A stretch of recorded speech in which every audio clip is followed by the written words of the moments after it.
poner, explicar. Sobre lo que vimos la última o la primera. ¿La sabiduría o la? Ambas cosas.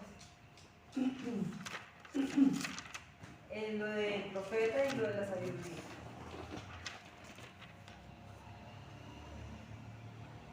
Yo lo hice por lo del profeta, yo lo hice con los puntos que tú habías hecho. Por ejemplo, dije, Jeremías tenía una misión.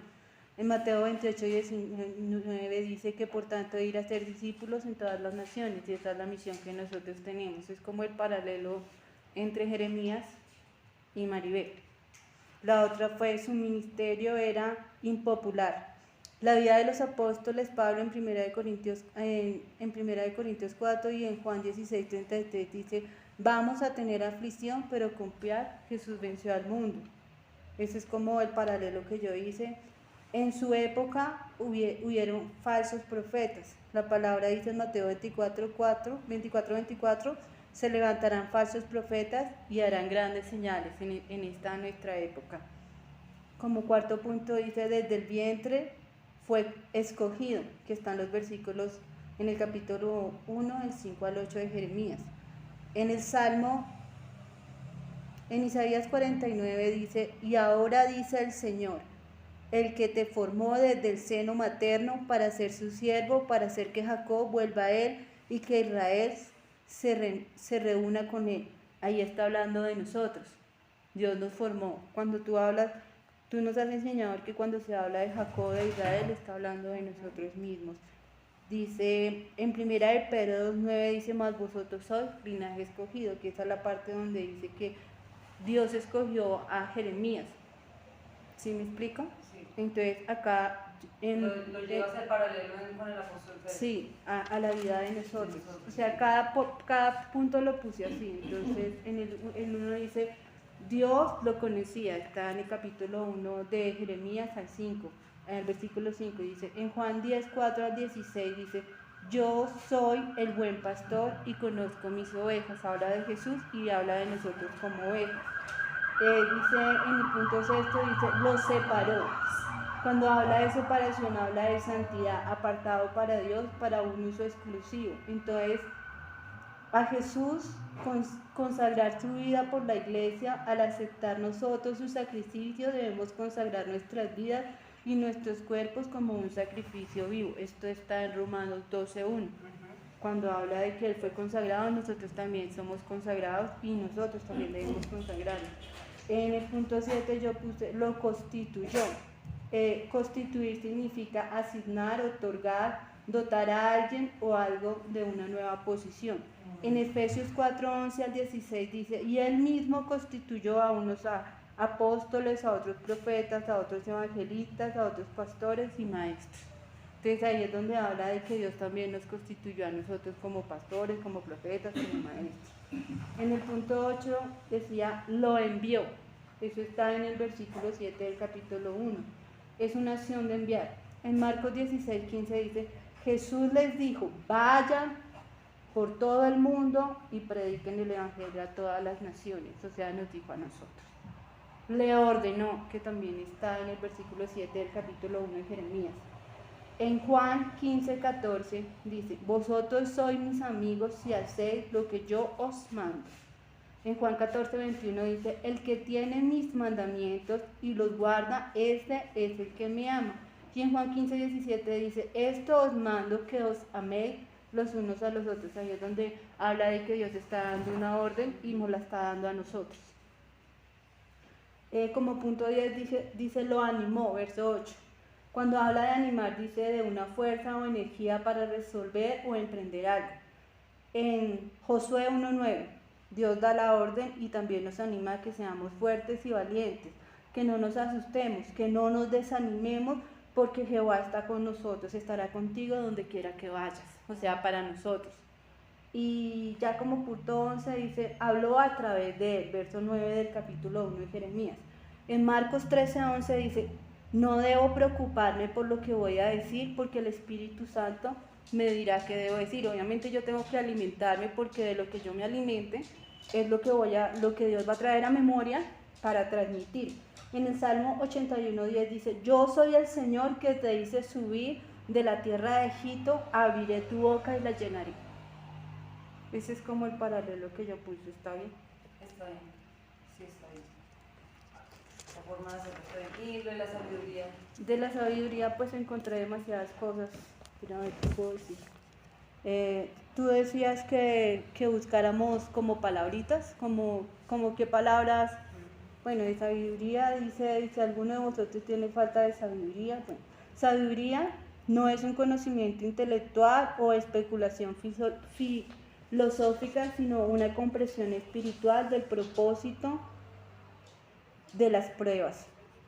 Cuando Dios concede un don, lo hace abundantemente y sin reproche, esto es generosamente. La sabiduría es un don que Dios nos está dando a nosotros, es un regalo. Hay una parte en un versículo que hoy leía que decía que de los que Dios se agradaba, Él le daba sabiduría. Entendía yo que Él se agrada pues con aquel que es obediente, que también dice que Dios hace que lo que amontona al impío se lo dé a uno porque uno le agrada, Dios se agrada de uno. ¿Qué más dice?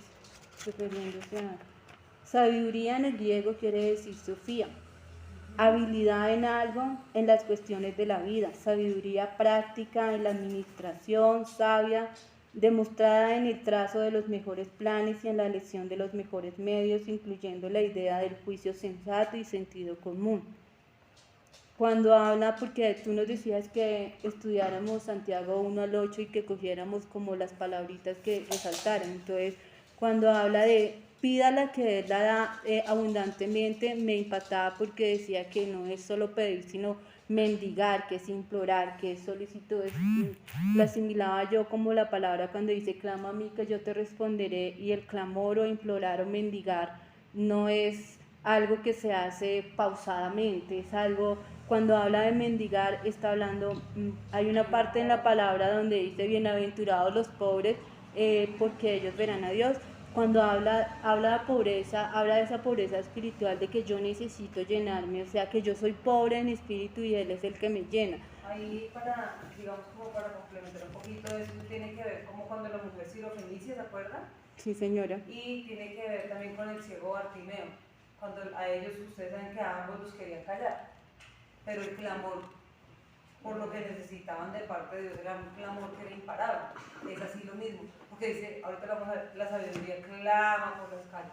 Sí, señora. Clamas ese clamor. Sí, esa parte está en Proverbios.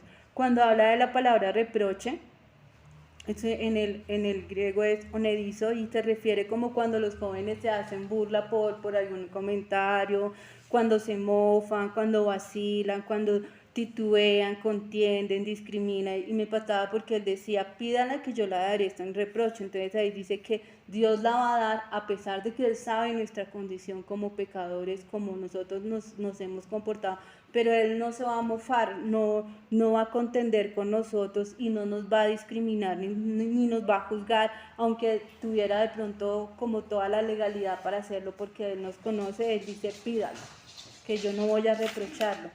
Me impactaba lo que significaba doble ánimo, porque decía que era una persona vacilante, que era, ¿qué dice?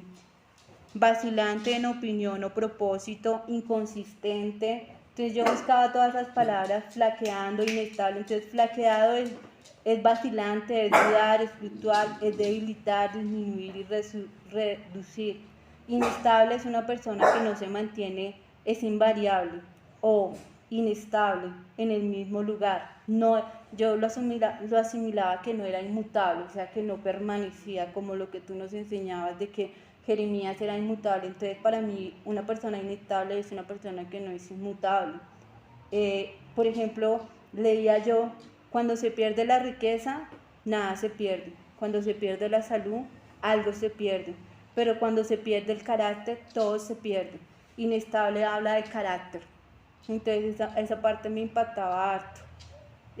Cuando habla de inconstante, habla también de una persona inestable, inseguro, alguien que no puede ser controlado, es un insubordinado y rebelde. Entonces yo lo veía que así fue la vida de Saúl, del rey Acá, del rey Acaz, de Manasés, que es una persona totalmente rebelde, contraria. O sea, esto del doble ánimo es algo bien delicado, porque es rebeldía completamente ante el Señor. Yo, pues, venía a mi memoria como todos los rebeldes. Es impresionante toparte con una persona de doble ánimo porque en sí de verdad es inconstante en todo lo que hace, en el hogar, en el trabajo, en la universidad, en todo lo que se proyecta en su vida, va a ser inconstante y siempre va a ser un rebelde, o sea, un insubordinado, o sea, me importan las reglas de esta casa, me importan las reglas de la vida, de la policía, o sea, va en contra de todo. El doble ánimo es por naturaleza desleal, porque el que tiene, Sí.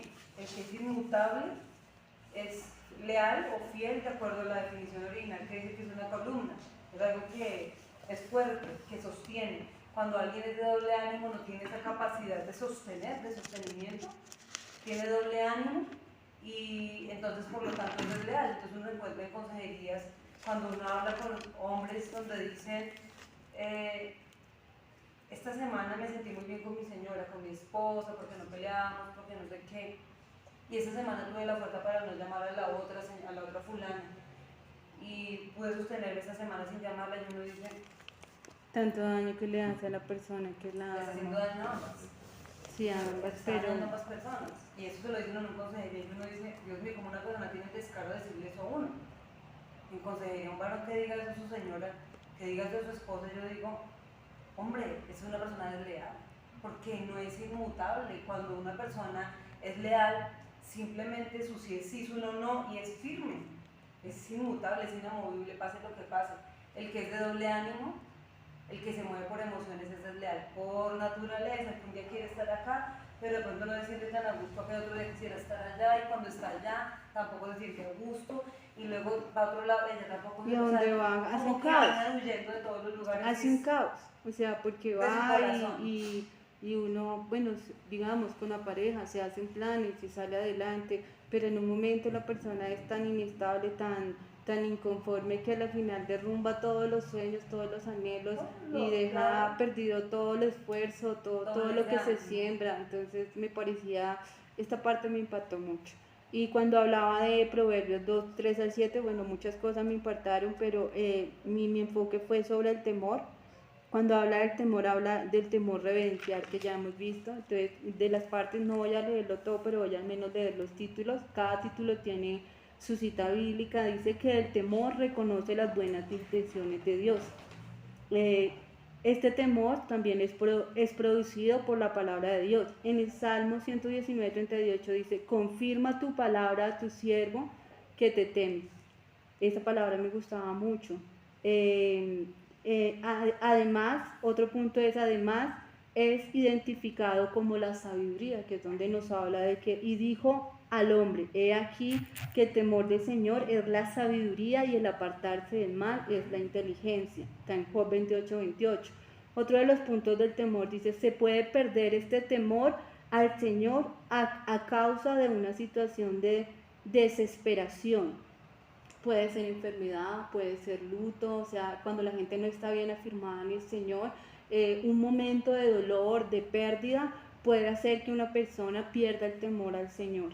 El temor también se puede perder por envidia o por pecado. Dice, me gustó esta parte donde dice Proverbios 28, 17, donde dice, no tengas tu corazón envidia de los pecadores, antes preserva en el temor de Jehová todo el tiempo. Esto me gustó muchísimo. ¿Sabes también cómo se puede perder el temor de Dios?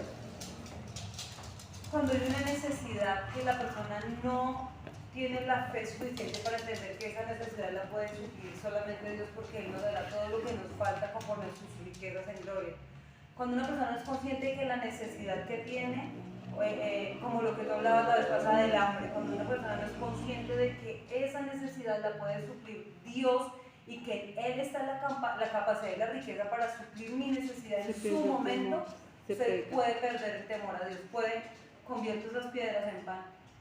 Necesito esto ahorita y el tiempo se está pasando y como que veo que no llega, como lo que pasó con Agar y Sara, como lo que le pasó a Esaú.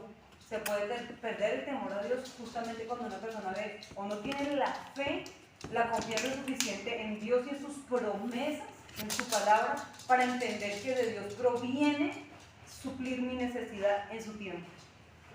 Otro de los puntos que me impactó dice que el temor restringe a las personas de pecar. Esto me gustó mucho. En Abraham 20:11 dice, en Génesis 20:11 dice esto. Y Abraham respondió, porque dije para mí, ciertamente no hay temor de Dios en este lugar y me matarán por causa de mi mujer.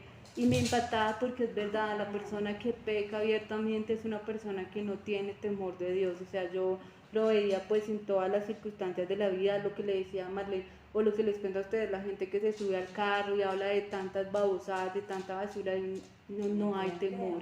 Entonces, cuando una persona no tiene temor de Dios, no tiene temor a pecar, o sea, eso me pareció impactante. En Nehemías 5:9 dice, y dije, no es bueno lo que hacéis, no andaréis en el temor de nuestro Dios para no ser oprobio de las naciones enemigas nuestras. En la NBI dice, yo añadí, lo que están haciendo ustedes es incorrecto, no deberían caminar en el temor de Dios y evitar así el reproche de los paganos.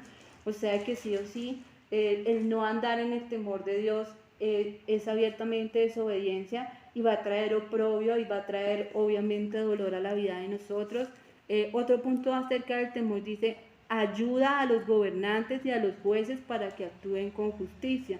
Otro punto es, remunera la humildad con riqueza, honra y vida, que nos lo decías tú en Proverbios 22:4, dice, riqueza y honra y vida son la remuneración de los humildes y del temor a Jehová. O sea, vienen cosas también muy bonitas. Y está la del conocimiento. Explico los puntos y ya me acabo ahí porque ya no es largué. Sí. Gracias, Mari. Yo puedo leer el mensaje solo tú y ya arrancamos con el texto para que podamos orar y la otra semana exponemos nosotros. O le expone tu esposo. Sí, o explícalo. Bueno, lee algunas partes y explícalo. Sí. Bueno, yo hice un ensayo, no sé si se me da la primaria.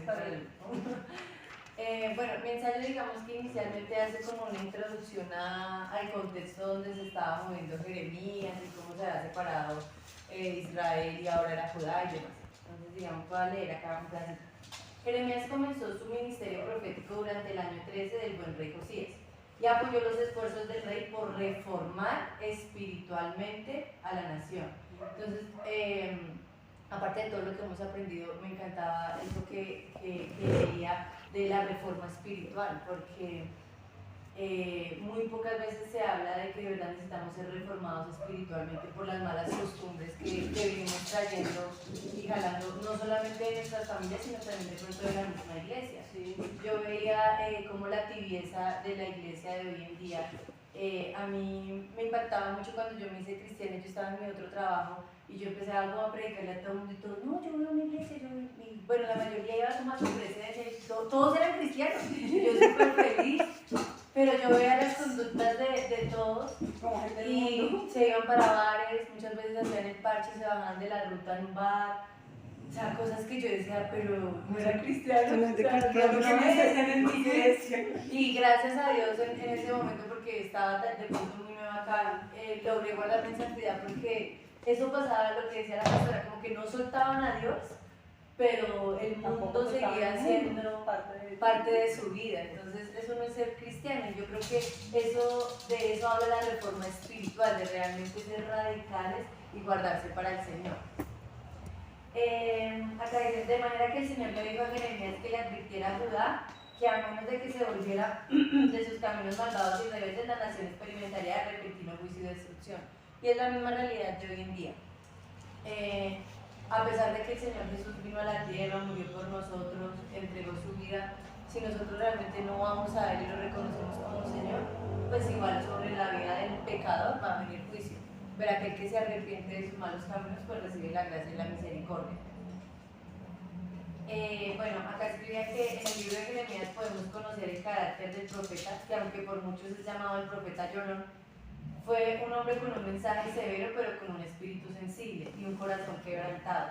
Debido a su espíritu piadoso, fue mucho más intenso su sufrimiento al ver que su familia, sacerdotes, amigos y todo el pueblo rechazó el mensaje del Señor. De acuerdo a lo anterior, Jeremías fue un hombre solitario y despreciado toda su vida.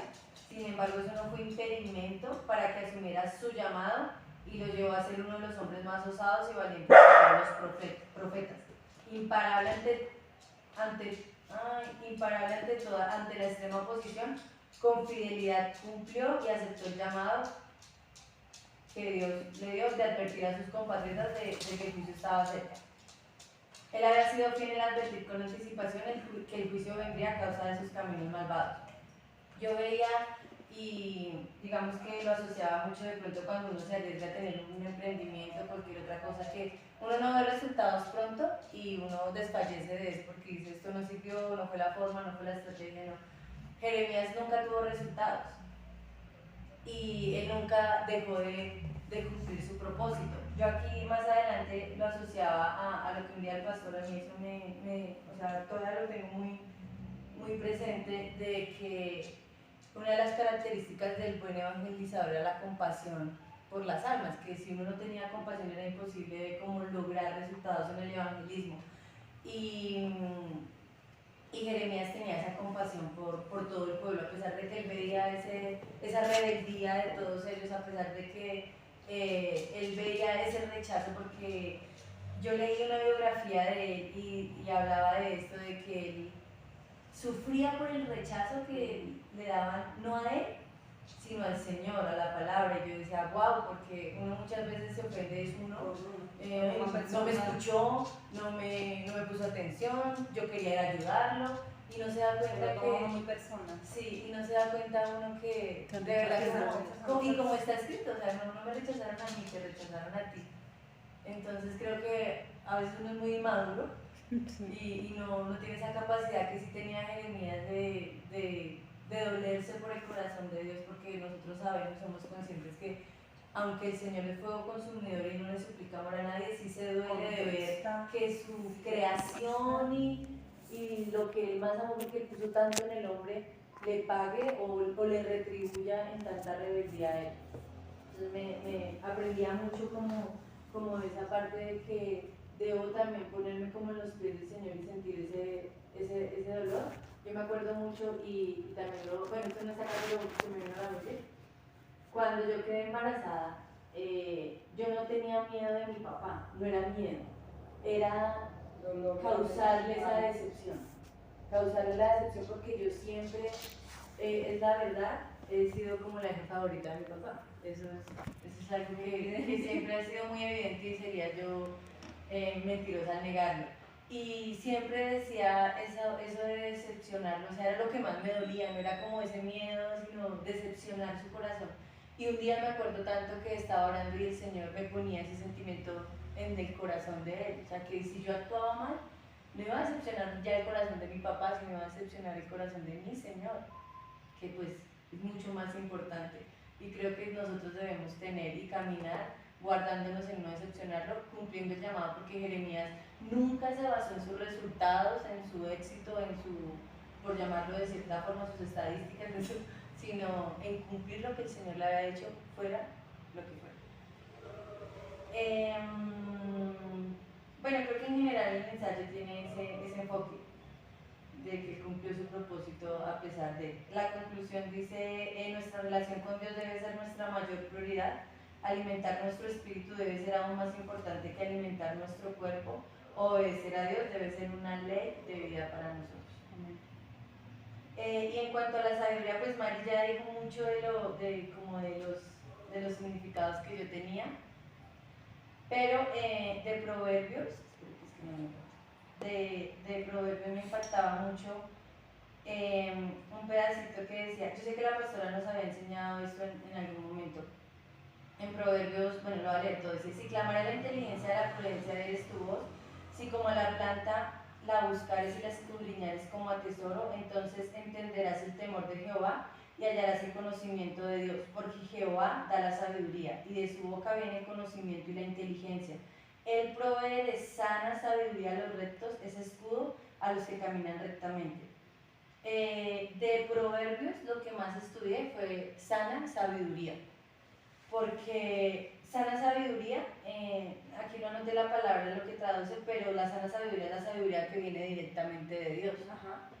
Y en Hay dos Santiago, clases de sabiduría, ¿no? sí, a eso iba. En Santiago 3, del 13 al 17 nos habla de los dos tipos de sabiduría.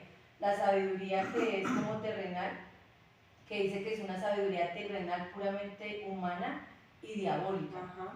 Y nos habla ya en el versículo 17, dice, en cambio la sabiduría que desciende del cielo es pura, pacífica y bondadosa, dócil, llena de compasión y de buenos frutos, imparcial y sincera.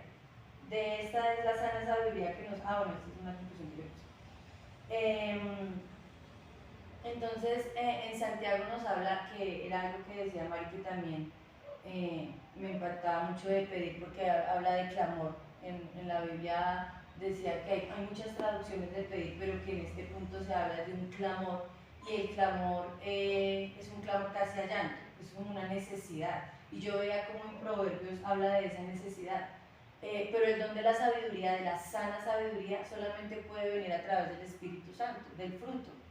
Y eso es un camino porque es como el reconocer a Cristo, o sea, alguien que no ha reconocido a Cristo como su Salvador no tiene sana sabiduría, su sabiduría llega hasta lo terrenal y hasta lo que es diabólico y a lo que va inclinado hacia lo malo, porque solo aquellos que reconocen a Cristo como único y suficiente Salvador pueden poseer al Espíritu, y ahí es cuando viene la sana sabiduría, que es el cielo que habla, que es bondad. Y en Santiago 3, del 13 al 17 habla también de que habla mucho de la envidia, de que la sabiduría mala está como arraigada a la envidia en el corazón del hombre. Y yo veía porque estos días lo había pensado, no sé por qué, en Pablo Escobar, yo hablé con mi esposo de Pablo Escobar esta semana. Y yo me acuerdo, eso fue la serie, porque no es que yo conozca la vida de Pablo Escobar, pero yo me vi la serie de Pablo Escobar.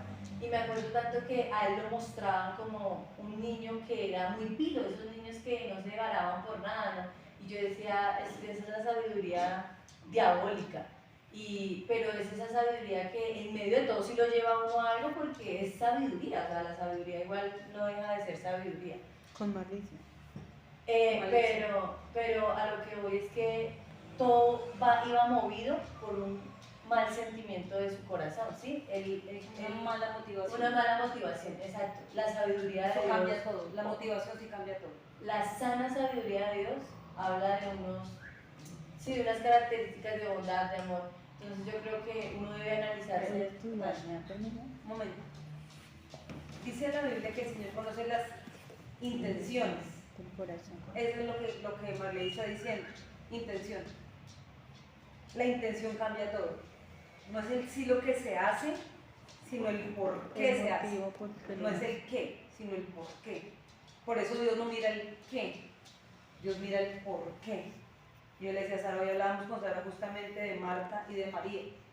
Porque uno cuando le está sirviendo a Dios, miren, ustedes no saben todavía porque no lo han empezado a vivir de una manera clara y certera. Pero cuando uno le empieza a servir a Dios, es de las mejores privilegios, sensaciones, es gratificante servirle a Dios, ser usado por Dios en lo que sea, es gratificante de una manera impresionante, es algo increíble.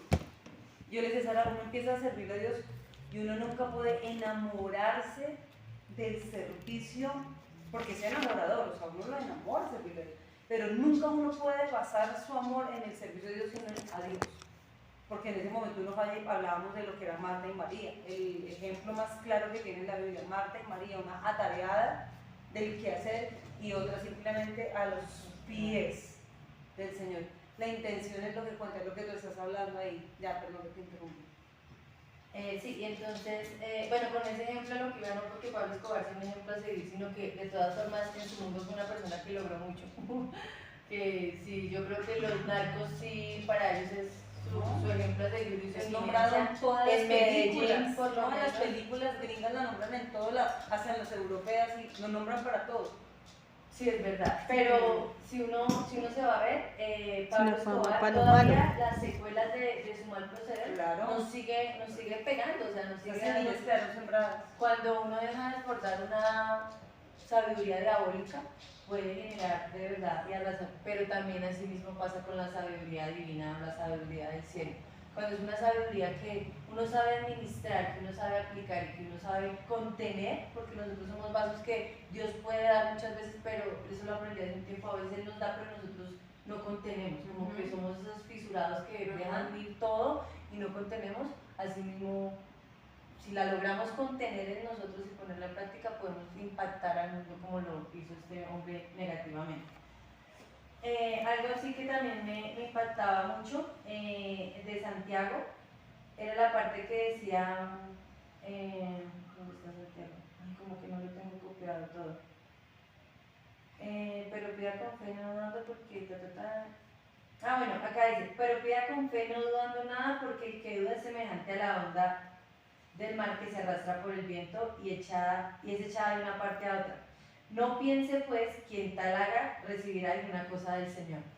Creo que yo no había entendido esto, que si nosotros no tenemos fe, el Señor a nosotros no nos va a dar nada. Porque si nosotros no tenemos la fe de que Él es el que lo está haciendo, la gloria va a ser para otro. Solamente el Señor entrega, y acá es claro, porque si no pensemos que vamos a recibir algo si somos personas inconstantes y sin fe, si estamos pidiendo por pedir, o sea, no tiene sentido ir a orar por algo y salir creer que el problema no está solucionado. Acá dice, pidan que Él lo va a hacer, y así tiene que ser. O sea, nosotros si queremos recibir algo del Señor tenemos que tener la certeza de que obviamente lo que pedimos alineado a su voluntad, y yo siento que cuando uno está conectado con Dios uno aprende a pedir alineado a su voluntad, y el Señor le permite tener esa capacidad de pedirle a Él de esa forma.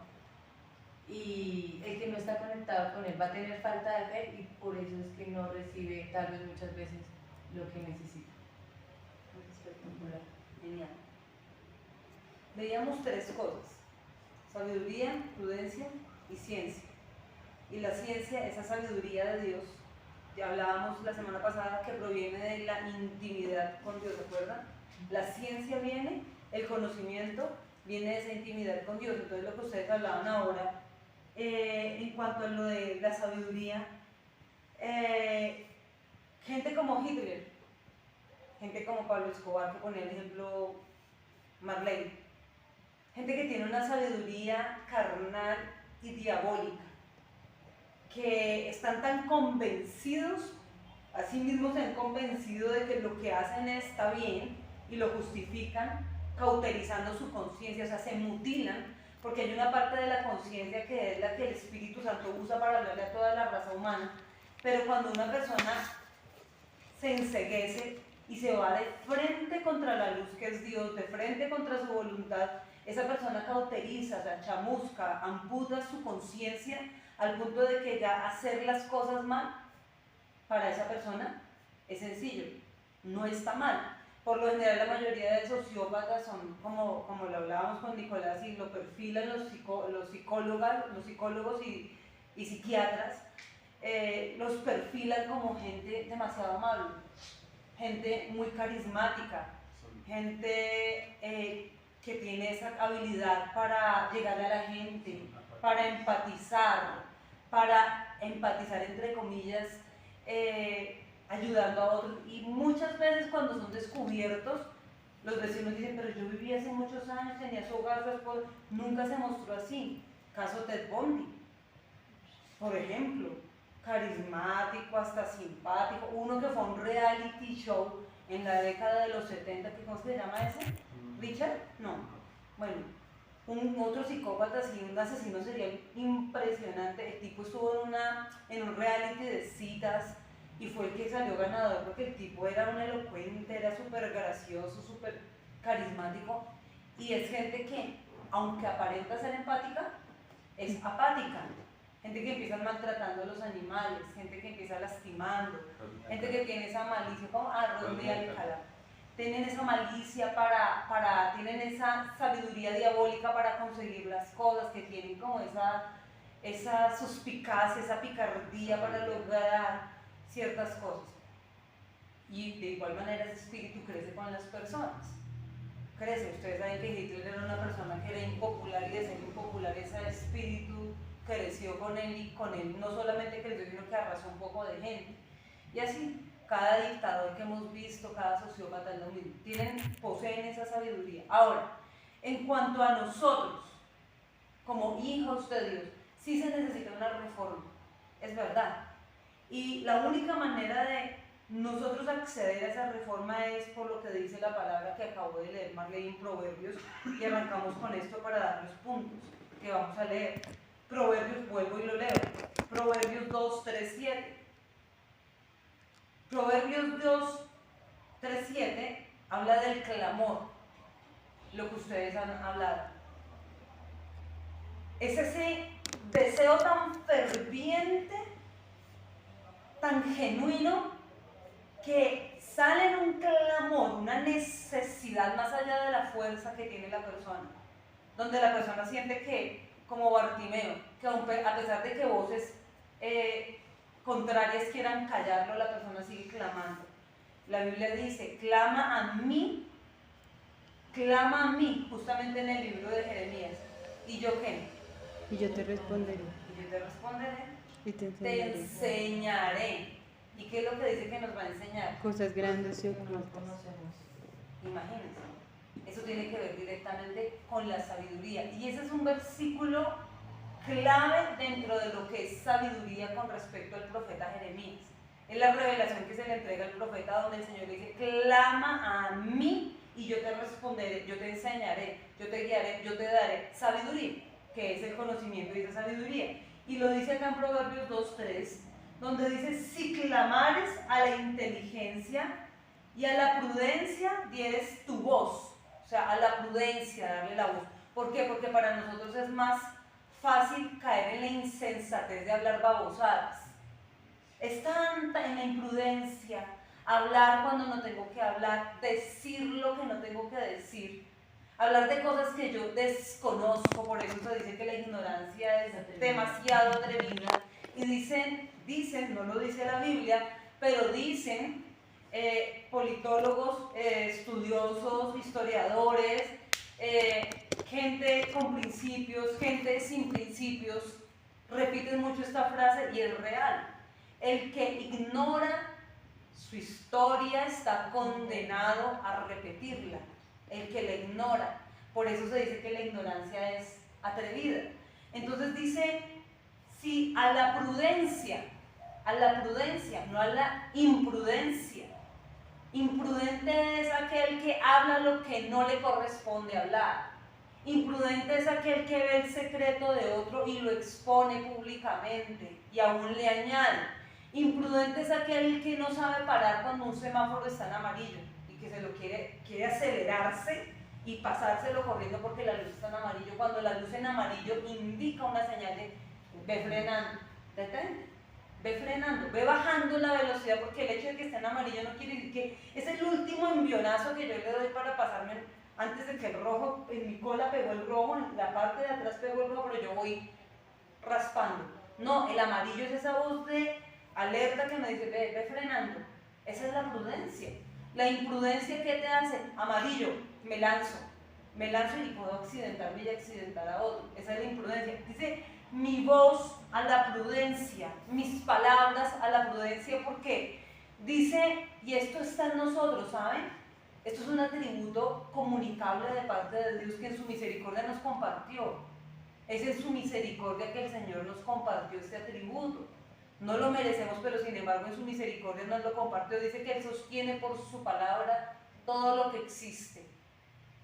Todo lo sostiene Cristo por su palabra. Y dice que nosotros tenemos el poder de la vida y la muerte en nuestra boca. Dice que del fruto de nuestra boca vamos a ser saciados, saciaremos de bien, nos saciaremos del fruto de nuestros labios.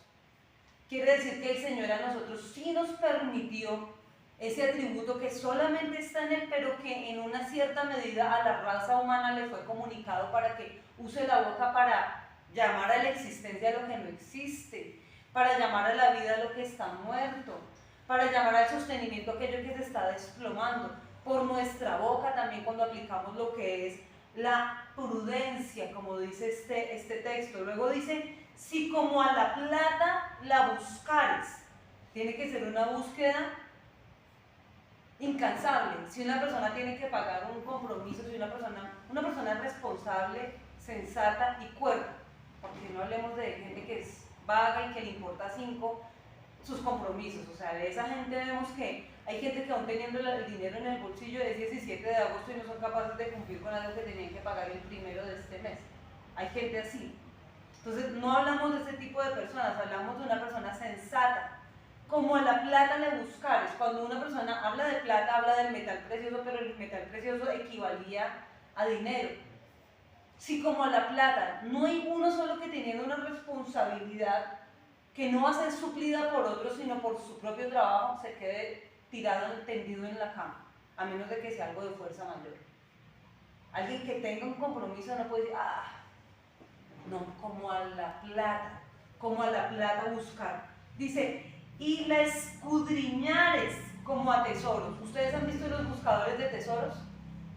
Ustedes los han visto con su maquinaria, cómo hacen las ondas de frecuencia, como en los buques insignia que se meten, se sumergen, duran tiempo y tiempo buscando, son perseverantes, están ahí nomás con lo del Titanic, que se metieron, que el oro, que lo que hay. Cuando las personas están en busca de un tesoro, dicen escudriñar como a tesoro. Luego dice, entonces, si clamamos, si usamos nuestra boca con prudencia, si la buscamos, si escudriñamos como si se tratara de un tesoro, son 4 cosas que nos está hablando. Dice que si hacemos estas 4, dice, entonces entenderás el temor de Jehová. Hay gente que no entiende el temor de Jehová. Hay gente que no entiende el temor a Jehová. Y a nosotros los que lo entendimos por su misericordia nos tildan de locos, nos tildan de fanáticos, nos tildan de religiosos. Somos los religiosos, somos los locos, somos los fanáticos, somos eso. Para la gente que no ha logrado entender el temor a Jehová. Pero nosotros hemos pasado por un proceso que nos lleva a entender bien. Digamos, eso que dices, con lo que decía Marley y lo que decía Maribel. Con lo que decía Marley, lo de Sofía. Sí, Sofía. Es el estudio de la filosofía griega, ¿no? Ajá. Entonces, lo que tú acabas de decir. Nosotros entendemos y tenemos, digamos, la sabiduría dada por Dios, porque pues es igual sabiduría humana, lo que decías ahorita al principio, antes de hablar de esto, sabiduría humana y sabiduría de Dios es la misma, ese es el enfoque que se le da, la forma de actuar. Nosotros en nuestra sabiduría, que ya Dios nos ha abierto, digamos, los ojos, a los cristianos sabemos que el temor a Dios es simplemente la honra y el respeto a Dios. Pero los hombres comunes y la gran mayoría de cristianos tienen la sabiduría de que Dios es un Dios bueno, entonces Dios me va a dar, Dios me va a hacer. Eso es con lo que estaba diciendo ahorita. Entonces es la diferencia entre las dos sabidurías. La humana siempre va a buscar una razón del por qué voy a hacer las cosas. O sea, si la mayoría de gente piensa que seguir a Cristo y temer a Cristo te va a dar a ti ganancias, o te va a dar una economía mejor. Como la indulgencia. Sí, como pagar un favor. En cambio nosotros con la sabiduría de Dios sabemos que simplemente tenemos ganada la salvación por Él. O sea, ¿Qué es lo más importante? ¿Qué es lo más importante? Entonces es una pequeña, digamos lo que decía Mari, lo de Sofía, me acordó cuando estudiaba filosofía, que los griegos en la antigüedad buscaban, era dar una explicación, o sea, eran muy inteligentes, pero tenían que dar una explicación a todas las cosas, que el agua, que las cosechas, entonces a todo le ponían un nombre de dioses, los que ellos inventaban. Y eso era lo que Pablo peleaba con las iglesias que tenían como influencias griegas. Las raíces griegas. Porque Pablo tal vez en algún momento lo creyó, porque pues él no era creyente hasta que Jesús se le apareció, pero entonces en su sabiduría ya adquirida, él entendía que eso estaba mal. Y los griegos siempre van a pensar que su explicación estaba bien y que Pablo era loco. O sea, lo que dices ahorita, piensan que estamos locos. Estamos locos, Lucas. Y nosotros pensamos que ellos están locos. En la actualidad, ¿qué pasa? La sabiduría, cuando es humana, siempre va a querer expresar que Dios no existe porque no lo pueden demostrar, ¿cierto? Es lo que dicen los sabios, entre comillas, porque la misma ciencia dice que no puedes desmentir algo que no puedes comprobar, que es mentira. Entonces es lo mismo que estás hablando. Nosotros entendemos que el temor, por sabiduría, entendemos que el temor a Dios es una forma de guardarnos a nosotros mismos y de simplemente ser salvos. Otros piensan que el temor a Dios les va a dar un beneficio, porque están buscando dar una explicación del por qué voy a seguir a Dios. Listo. Dice, entonces entenderás el temor de Jehová. Es lo que dice Nicolás. Cuando uno busca la sabiduría de Dios, la que es espiritual, trae a nosotros el entendimiento del temor a Dios. ¿Por qué? ¿Por qué tenemos temor a Dios? En realidad, nosotros le tememos a Él porque queremos pasar el resto del tiempo con Él. Para eso por eso es que le tememos, porque tememos a una eternidad, tenemos temor de una eternidad sin Dios. O sea, eso es lo peor que le pudiera pasar a una persona. Pasar a la eternidad y no tenerlo a Él sería terrible. Horrible. Terrible, o sea, sería lo peor de lo peor que pudiera pasar, porque eso ya no tiene reversa. Nosotros tenemos la oportunidad de entender el temor de Jehová, y el temor de Jehová no tiene nada que ver con cosas materiales, porque en realidad no lo es, esa es la motivación. Ni con temor Ahora, de susto. yo hablaba con un pastor de muchos años atrás que conocí, y me hablaba de una persona que se infiltró a su iglesia y decía a todo el mundo, es el amigo del pastor, son desde niños amigos y no sé qué, Y puso el ojo en una líder de la iglesia, lo puso y para él fue un reto, dijo, yo quiero esposa. Y le puso la cascarita de la muchacha, empezó a enamorarla, la llevó a su casa y le dijo, vamos a hacer una cena juntos, no sé qué. Y cuando ya estaba ahí ilusionado tanto tiempo, llenándola de todas sus atenciones, mostrándole todo despliegue de millones, de carisma, de toda la cosa, arrodilló a la vieja. Y esa mujer, después de ser una líder consagrada, temerosa de Dios, hasta ahí llegó, porque el que piense estar firme, mire que no caiga. Lo que Nicolás hablaba sobre la integridad, uno no se guarda porque lo estén mirando, uno se guarda porque Dios nos está viendo todo el tiempo. Y buscar un lugar apartado, a solas con una persona del sexo opuesto, es lo peor que puede pasar. Para ese lugar público, donde hay más gente, donde el hecho de que haya más gente, aunque tú sepas que no vas a fallar, no te va a dar ocasión. Te va a guardar, aunque tú digas, no, es que yo sé que yo no voy a fallar, yo tengo temor de Dios. Pero el hecho de uno resguardarse también es tener temor de Dios, no buscar un lugar solo y vamos a... ¿Qué va? O sea, si uno va a salir a solo, vamos donde haya más gente, donde haya gente, porque eso es la integridad. Ella fue a acceder a la casa, el tipo ya la tenía a punto de llevársela a la cama, cuando le dice, pero después no vaya a decir que yo fui un lobo, que le fui tropiezo, que le dañé la vida, su ministerio. ¿Está segura? Porque yo no le estoy obligando a nada, yo no le estoy obligando, usted está aquí porque usted quiere, y empezó a alabarlo, hasta que la muchacha decía, sí, yo sé, yo quiero, y tuvo relaciones, accedió. Tan pronto tuvo relaciones con esta muchacha, Se desencantó. se Como el hijo de David. Ya. ¿No? Y la china en la iglesia mirándolo, seguía yendo a la iglesia y la china mirándolo así, ay no, seguro, ella pensaba que se iba a casar con ella porque le había dicho que él quería una esposa, que había de hecho venido a la iglesia a buscar esposo. La muchacha ya vio la estabilidad económica, vio su casa, sus carros, todos sus negocios, sus apartamentos, todos los negocios, todo el dinero que tiene, todo ese carisma, desborde de gracia, sabiduría animal y diabólica. Y va y le dice al pastor que fue su amigo de infancia, porque fueron terribles en la infancia, sus épocas, y le dice, yo no quiero nada con él. Pero como así, él los veía ya como en plan de empezar un proceso. La verdad, yo ya me acosté con él, y el pastor, wow. Y yo ya no quiero nada con ella. Eso era lo que yo quería como esposa, y yo la llevé al borde, yo no confío en las cristianas, yo no quiero una mujer así de fácil. Este tipo es un cerdo, o sea, no tiene otra palabra para uno expresarse, de verdad es un cerdo. Es un tipo que, o sea, le fue tropiezo a una mujer de Dios, la enamoró y la utilizó y la llevó al punto, supuestamente la estaba probando, y solamente una autoridad mayor puede probar a alguien que está bajo su cuidado. El Señor prueba nuestro corazón.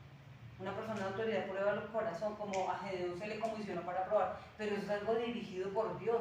¿Quién dice que uno va poniéndole cascarita a ver qué? Y fue haciendo todo el proceso y metido y me decía, bien, todo estaba, velada, ahí estaba, intercesiones, ahí estaba, culto de miércoles, estaba, culto de sábado, estaba, culto del domingo, estaba, que tocaba hacer una actividad, yo ofrendo, que tocaba hacer esto, yo siembro, que tocaba eso, y todo metido. Decía, no, yo pensé que mi amigo estaba, pero consagrado a Dios. Y ganaba en la iglesia de amigo del pastor, entonces con la gente, ay, el amigo del pastor y todo, pues acomodado, más de una muchacha con ganas de ya organizar su vida, un hombre ya hecho, maduro, y pues bueno, el tipo iba detrás de él y le cogió la muchacha y detrás, la hirió, le rompió el corazón, la dejó por el piso, agarró a otros amigos que iban a la iglesia y habían sido también del mundo, y les contó, yo a esa vieja me la pasé, me la llevé, y ja, y la puso por el suelo, la muchacha terminó afuera y terminó mal porque el tipo la puso de boca en boca. Avergonzada todo. Luego se enfiló en otra líder de la iglesia. La misma cosa. Y el pastor le dice, bueno, ¿qué pasa? Y aparte en la iglesia están haciendo una división. Hay una persona así con el espíritu de Alexandra que se levantó a sembrar división, a hacer actividades aparte, sin consultarle al pastor, vigilias aparte, el pastor tenía que atender otros asuntos, le invitaban a predicar a otros lados. Y entonces le dejaba, bueno, pendiente de la iglesia, no sé qué, y haciendo vigilias aparte, asados aparte, no sé qué, y su amigo de la infancia también ahí como amigo de la sedición que le estaban armando, le dividieron la iglesia. Y él dice, bueno, usted uno se está juntando con los rebeldes, dos, ya es la segunda muchacha que se lleva a la cama de la misma manera. Y dice, hermano, pues yo qué culpa que usted a todas me las pone en bandeja de plata. Y él me dice, me ofendió tanto, me decía este pastor. Sí, claro. Me dijo, me ofendió Descarado, tanto, que tras del hecho le echó la culpa al pastor. Le dije, sinceramente, eso es una acusación muy seria. Le dije, eso es grave lo que este tipo le dije. Le dije, qué piedra. Le dije, o sea, honestamente, qué piedra. ¿Cuánto cuesta ganarse uno un alma? Traer un alma, una persona, formarla. Formar a una persona, ya tenerla unos años, 5 o 6 años formando a una persona para que empiece a servir a Dios, para que venga un incircunciso de estos a metérsela a uno a la iglesia, a dañarle a la gente y a sacársela de esa manera y dañando tanto el corazón de mujeres. O sea, eso no tiene nombre. No tiene. Yo se lo comenté al pastor Rey y me decía, ¿sabe qué? Esta persona va a tener que pagar lo que le hizo. Porque Dios no se va a quedar con eso. Meterse a la iglesia a dañar mujeres, eso no se hace. Y publiqué cosas, pastores, ladrones, trabajen, vayan y hagan, no sé qué decir. Y aparte por el otro lado desde Facebook, atacando el pastoral, publicando cosas de que eso, que los pastores ladrones y que no sé qué. Que digo, hermanito, si usted no quiere dar, no dé, porque siempre los que más se quejan de dar son los que menos dan. Los que dan, lo dan callados y con amor dan para su iglesia, y el que menos da es el que más pelea por los tales diezmos y nos acusa de nosotros de ladrones. Pues no dé, hermano, ya, no vuelva a dar nada en la iglesia.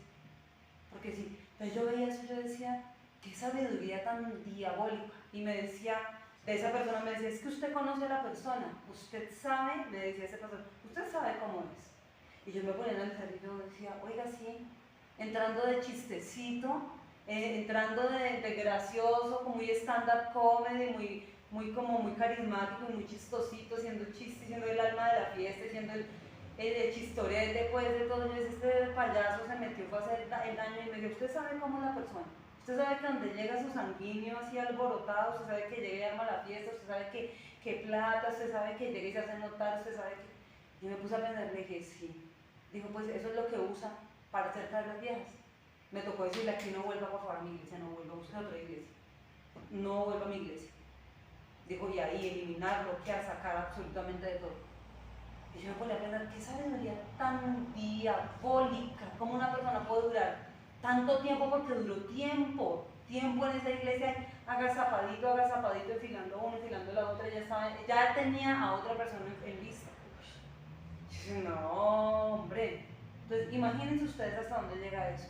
Es la motivación, el por qué la persona está en la iglesia, el por qué estaba ahí anotando todos los discipulados. Tanto así que logró tramarse al pastor. Tanto así que logró la apariencia de Dios. Yo cambié y le decía al pastor, siento de Dios que hagamos otra integración. Me dice, ¿usted puede creer que esas palabras las usa? Me dijo, sí, esas palabras. Siento de Dios que hagamos otro asado para integrarnos. Yo siembro lo de la carne, yo pongo la carne para todos. Siento de Dios. Y le digo, mijo, si usted siente de Dios, vaya con usted con los que se me rebelaron, hagan ustedes sus asados lejos de mí, yo no quiero saber nada de ustedes. Cuando me dijo, ¿se acuerda fulano, fulano, fulano? Sí, sí, sí. Esa gente está, yo digo, hombre, ¿qué es esta Que cuestión? tú dices que ellos se juntan, o sea, ¿Qué cosa tan horrible? que están en una Oye, panadería no, y qué allá cosa tan llegan todos horrible. los vagos, los chinos, Que así, todos de se juntan. verdad que deplorable, qué asqueroso ver esa porquería, una manipulación, una malicia, una sabiduría diabólica. Que el Señor a nosotros nos guarde, que nos dé discernimiento. Y habrá gente que a nosotros desde el comienzo nos toca marcar, y sí, o sea, no es porque no venga a rotular a nadie, pero habrá gente que nos va a tocar tener mucho cuidado. Habrá gente que debe estar en la mira nuestra, porque tenemos que guardar la iglesia, porque debemos guardar la iglesia. Si viene gente con revelaciones raras, con cosas raras, con misticismo raro, Que se vaya más bien. nosotros ahí mismo, así marcando a la persona, ahí como pendientes, porque eso es lo que hacía Alexandra. Cuando ella me dividió a mí la iglesia, yo desde el primer momento que ella dijo me quiero ir, yo le dije, ahí está la puerta. Ustedes vieran el show, qué hermosa mujer, se jalaba el pelo, se rasguñaba la cara, se pegaba, por corregir, por nada, porque yo qué culpa si ella no cantaba, yo qué podía hacer, o sea, yo cómo iba a hacer algo en contra de lo que el pastor había dicho, y es que no era porque el pastor lo dijera, sino porque cierto, no cantaba, o sea, no se podía, o sea, no, aparte su actitud de orgullo, y agarraba a la gente a un lado, al otro le daba revelación profética, al uno por Que un eso no lado. es un motivo No, para uno y haciendo dejar de cumpleaños a Dios espaldas mías. o hacer Mire, todas esas cosas. en ese momento había como 80 personas, 70 personas. A mí se me olvidó el cumpleaños de alguien, es que a mí se me olvidan muchas cosas a veces.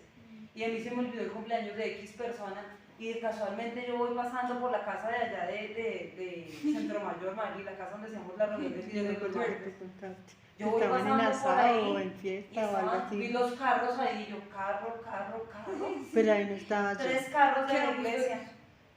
Estaba el carro de Giovanni Reyes, estaba el carro de Andrés Flores, estaba el carro de Salomón. 3 carros ahí parqueados y yo, ven, acá solo debería ser el carro de Salomón en su casa. Hay 2 carros más. Espere, ¿qué está pasando? La iglesia se vino para acá. Porque eran los carros que tenía la iglesia. Faltaba el carro del gordo y mi carro. Creo que no había más carros, no había más de la iglesia, había como 5 carros. Y yo, pues, la iglesia está acá, voy a- ¿qué pasó el timbre? No, me hablan. Todos quedaron pálidos. Y yo, ¿y eso? ¿Qué están haciendo?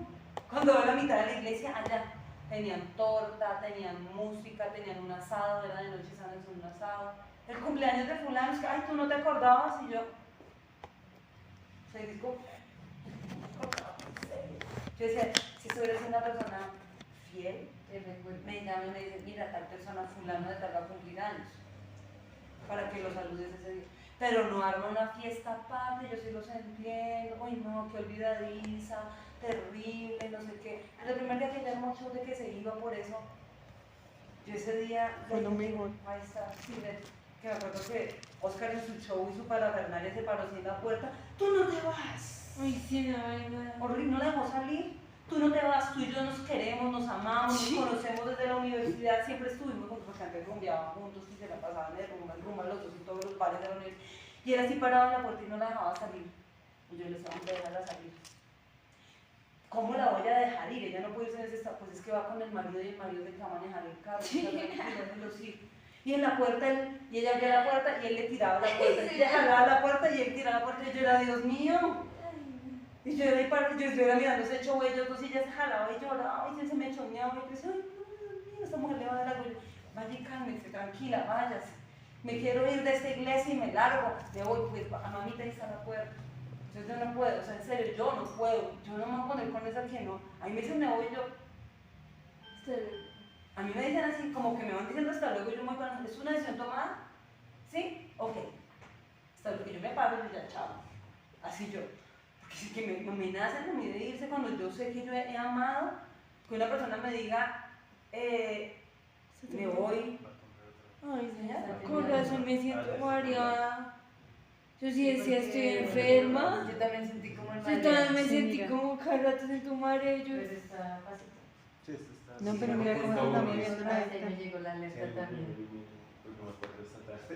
A mí también esta tarde me llegó Sí, la- esa llega. Yo me sentía mareo, yo estoy enferma, Dios mío, estoy paranoica, ¿qué tengo? 5.1, pero está más profundo que el que 5.1.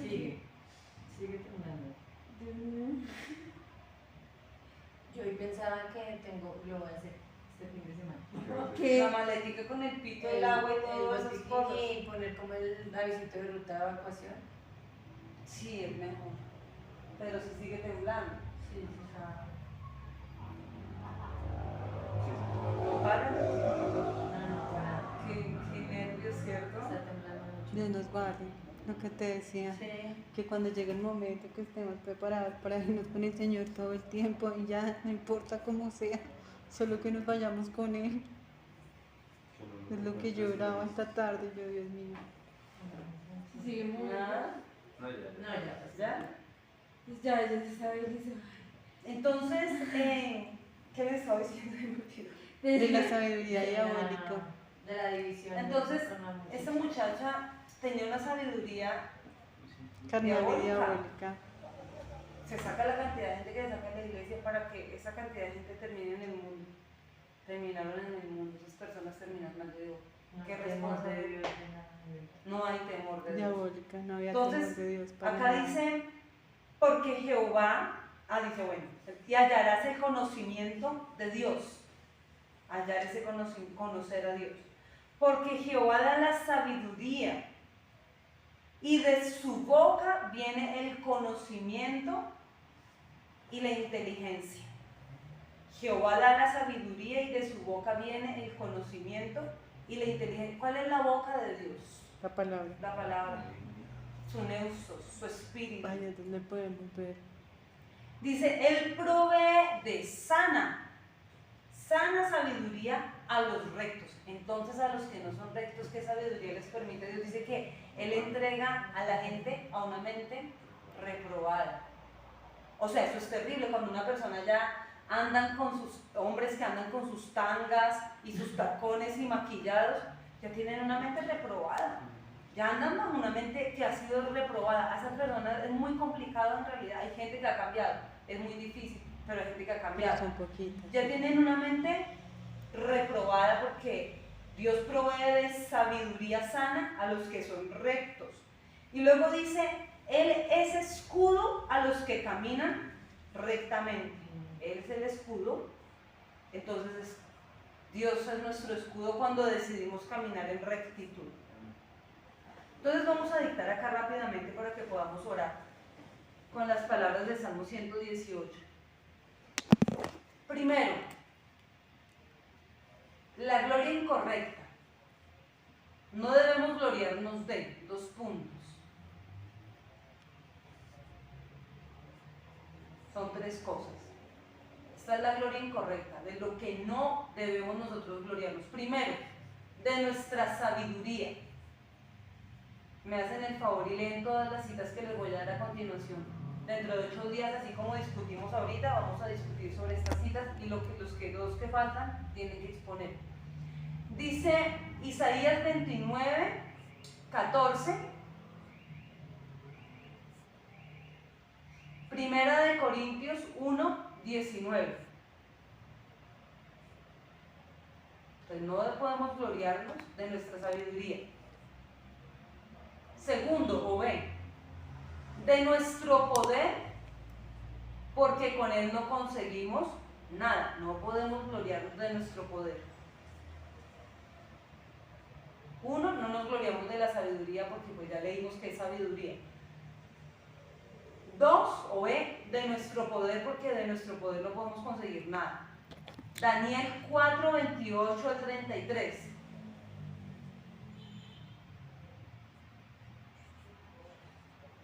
Tercero, o C, de nuestra riqueza, pues puede desaparecer rápidamente.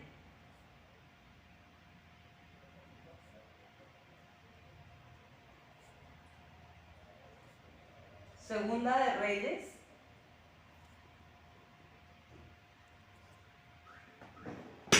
20, 12 al 19.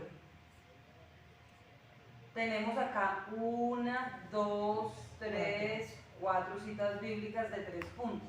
Quiero que me digan los puntos.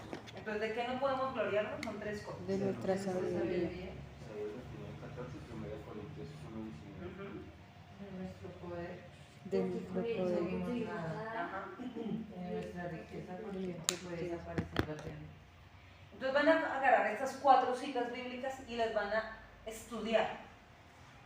Ustedes, por ejemplo, que tienen la Biblia de hebreo, griego, Maribel, Marley, Sara, que en la casa está, van a estudiar estas 4 citas bíblicas de cada de uno de estos 3 puntos, las van a estudiar y les recomendaría mucho que utilizaran la Biblia de la palabra para estos puntos. Obviamente anéxenle porque es algo pequeño, pero que si uno se pone a estudiar cada versículo con todas las Biblias de estudio que tiene en la casa, va a ser un buen estudio. Entonces, por favor, estas 4 citas bíblicas, de acuerdo a cada punto, las van a estudiar para la otra semana, para el martes. ¿Listo? Y vamos a orar ahora con el Salmo 118 para que por favor lo